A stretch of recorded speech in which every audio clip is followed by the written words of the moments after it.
ఏలూరు జిల్లా Polavaram TDP incharge Boragam Srinivasulu ఆధ్వర్యంలో సుపరిపాలన తొలి అడుగు ఇంటింటికి తెలుగుదేశం కార్యక్రమాన్ని నిర్వహించారు. టీడీపీ నాయకులు కార్యకర్తలతో కలిసి కరపత్రాలు ఆవిష్కరించారు.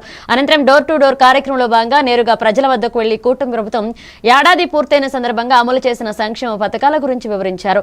కూటమి ప్రభుత్వం సుపరిపాలనలో దూసుకు వెళుతోందని అన్నారు. త్వరలో మహిళలకు ఉచిత బస్సు ప్రయాణం, రైతులకు అన్నదాత సుఖీభవ అమలు చేయడం జరుగుతుందని శ్రీనివాసులు తెలియజేశారు.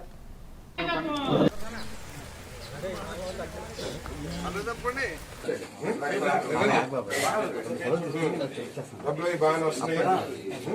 పెన్షన్ శుభ్రంగా ఇస్తున్నారా? ఎందుకు బాధలో ఉన్నావు? బాధలో ఉన్నామేంటి? పెన్షన్ శుభ్రంగా వచ్చేస్తున్నారు. ఎవరెవరికి వస్తుంది పెన్షన్?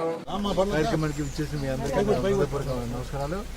అదే రకంగా మనం ప్రభుత్వం, చంద్రబాబు నాయుడు గారి ప్రభుత్వం అన్ని ఇళ్లకి అందరూ ఓటర్లు కూడా నేను ఇచ్చిన స్కీమ్స్ వెళ్తున్నాయి లేదా అని చెప్పి మనం చెప్పుకోవాలి. చెప్పుకోకపోతే కనుక తీసుకున్న వాళ్ళు మర్చిపోతున్నారు కూడా. కాబట్టి మనం ఇచ్చింది ధైర్యం చెప్పుకోవాల్సిన బాధ్యత ఉంది. కాబట్టి మీరంతా కూడా ఈ రోజు నుంచి 30 ఇళ్ళు తిరగాలి. ఒక్క రోజు 30 ఇళ్ళు తిరిగి అన్ని మొత్తం స్టేట్ అంతా కూడా కవర్ చేయాలి. స్టేట్ అంతా కూడా జరుగుతుంది కార్యక్రమం అడుగు. కాబట్టి మీ అందరూ మీరు ఇదిగా పాల్గొని ఈ 30 ఇళ్ళుతో పాటు రేపు ఇంకో 30, రేపు అవుట్లో ఇంకో 30, అలా మొత్తం అన్ని కూడా బూత్లో ఉన్నటువంటి ఓటర్లందరూ కవర్ చేయాలని మనం. కాబట్టి ఈ సందర్భంగా మీరందరూ